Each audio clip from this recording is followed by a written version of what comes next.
Tanggapin po natin ng paspas, ang galing sa inyo, Pastor.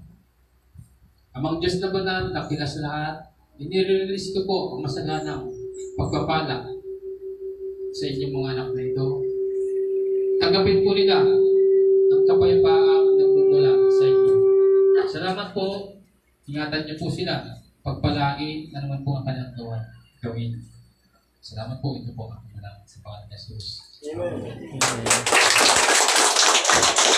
Amen.